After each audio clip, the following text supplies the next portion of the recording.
el presidente insistió mucho en acabar con el régimen de privilegios, con el régimen de engaños, con el régimen de simulación y, entre otras cosas, se refirió a la posición que han jugado en todo este periodo los llamados intelectuales orgánicos al modelo neoliberal, que durante muchos años, prácticamente 36 años, ellos fueron los que determinaban los estilos, las formas, los momentos, los procedimientos del grueso de la intelectualidad mexicana, y algunos de sus productos se publicaban en dos revistas fundamentalmente. Una era Nexos, de Aguilar Camín, y la otra Letras Libres, de Enrique Krause. Entonces prácticamente ellos tenían el control incluso hasta de las propuestas para becas en el CONACYT, y también recibían favores del gobierno federal y de los gobiernos estatales en la compra de sus productos, entre otras estas revistas, y también publicidad adicional y algunas publicaciones diversas. Bueno, el presidente de la República dijo, a colación de que hoy se ha formado otro grupo de intelectuales que defienden las posiciones de la derecha conservadora, en donde él, por cierto, asentó que no están Aguilar Camín y Enrique Krause, pero que enviaron a sus acólitos, a sus representantes, y el presidente, como ya lo hemos visto cotidianamente, hace énfasis en una parte de la revolución de las conciencias, que es la revolución ideológica. Esto, además de todo, es una revolución de ideas, y las ideas generalmente las expresan por los grupos de intelectuales o los partidos políticos organizados.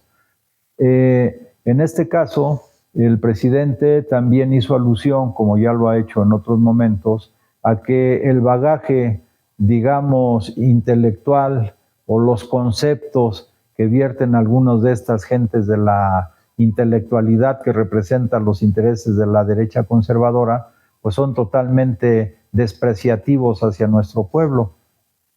Hoy recalcó el tema de las posiciones y las expresiones que tuvo, por ejemplo, Cuadri,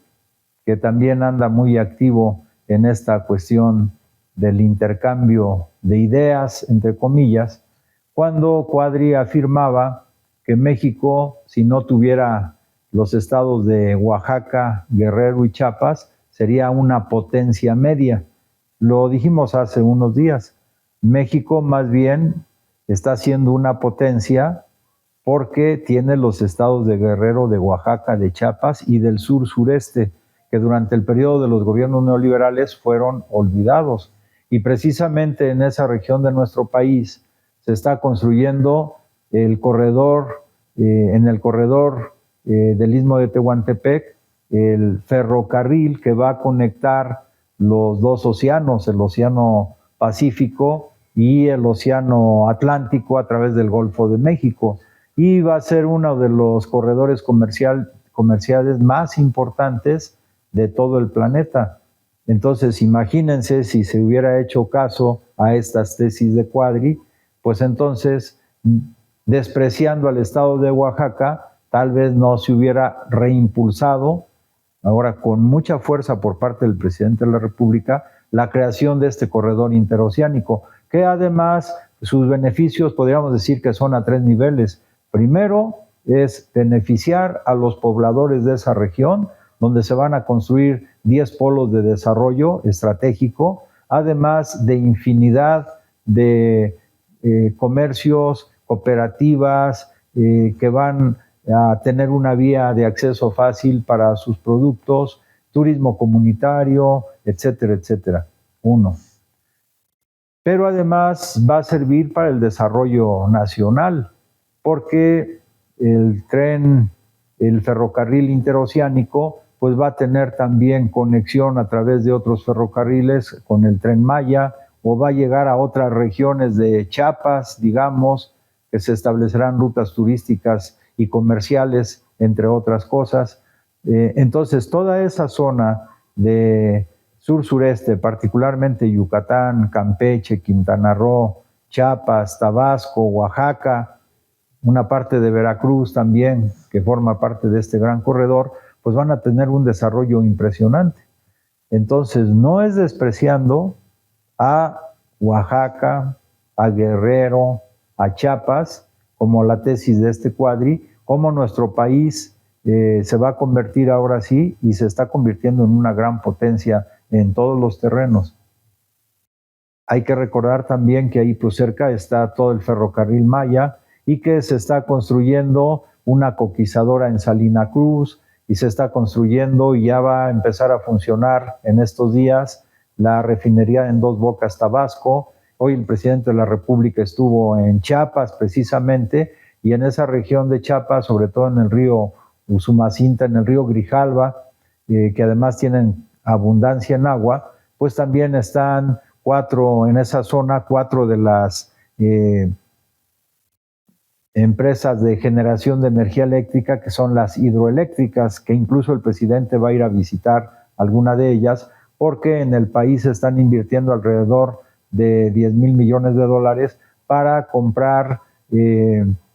turbinas nuevas, más modernas, que van a eficientar la producción de energía eléctrica. Entonces, esa región de nuestro país no solamente es, si nos refiriéramos a Chiapas, por ejemplo, a Oaxaca, no solamente es rica en recursos naturales, además los mexicanos que viven en esas regiones son altamente laboriosos, sino también es una zona cultural de las más importantes de todo nuestro planeta. Imagínense hacerle caso a Cuadri, desprendiéndonos de Chiapas y por ahí cerquita de los estados del sur-sureste, pues la riqueza cultural que tienen y que ahora con la construcción del Tren Maya se está saliendo y reflejando más todo el esplendor de esta gran cultura que florecieron en las tierras de nuestro país. No solamente entonces es el tema material de los recursos, digamos, naturales y de los recursos humanos, sino también es el tema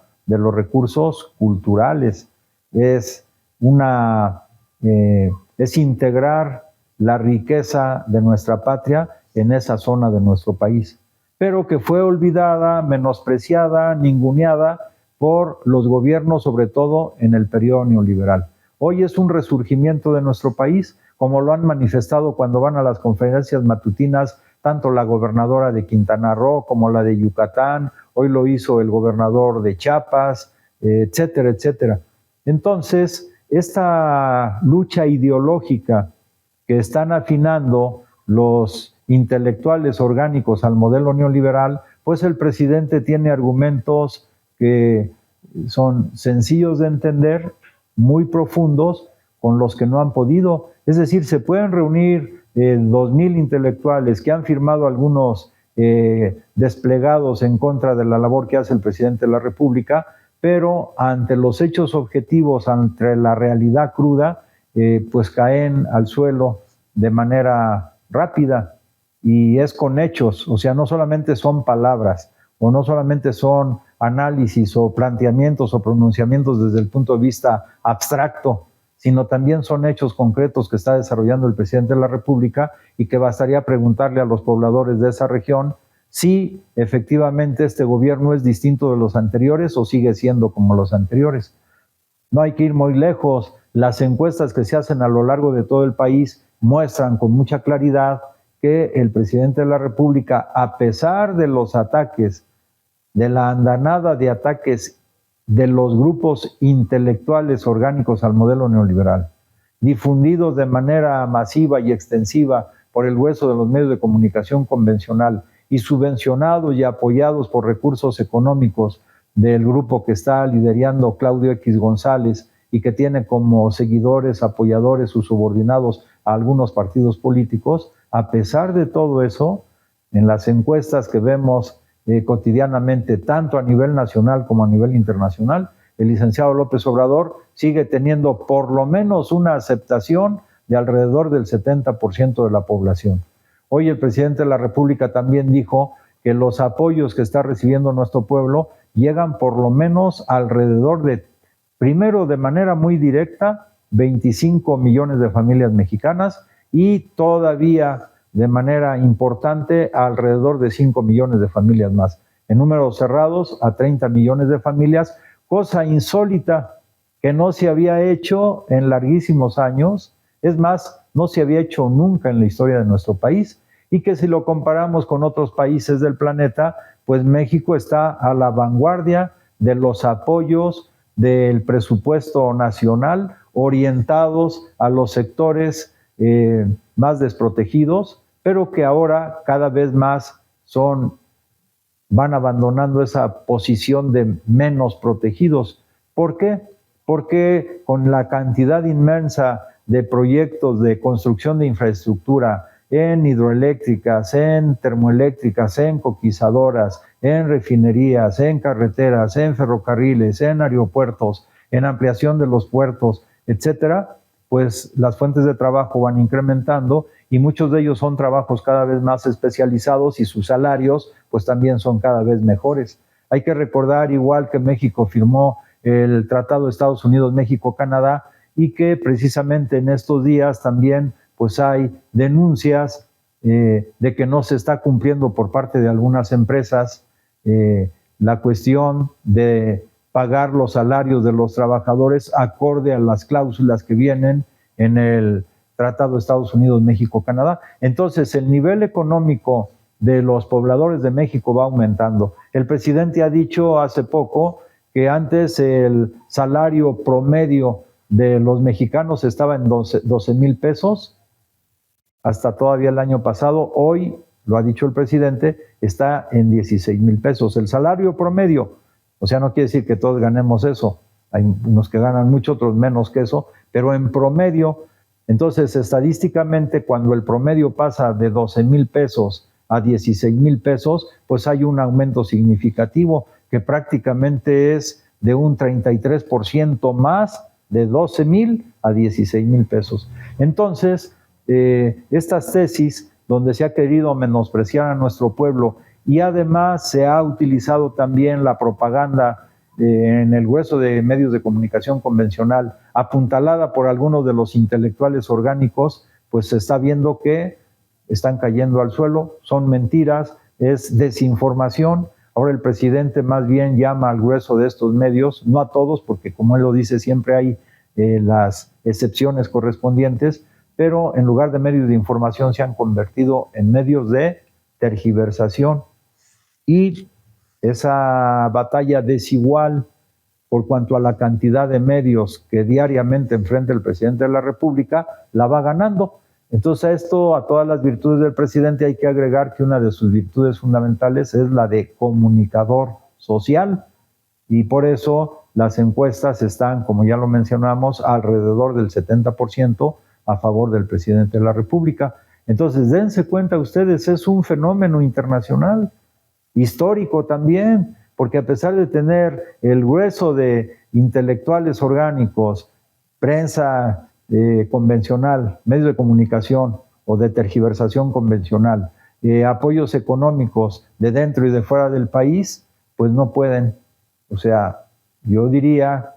como lo dijimos ayer, hay que revalorar las cosas y ver que ya no hay marcha atrás. O sea, la cuarta transformación llegó para quedarse y lo importante es que se vaya dando cada vez más en beneficio del pueblo, como el presidente dice, por el bien de todos, primero los pobres, pero no solamente beneficia a los pobres, beneficia a todos los sectores del país.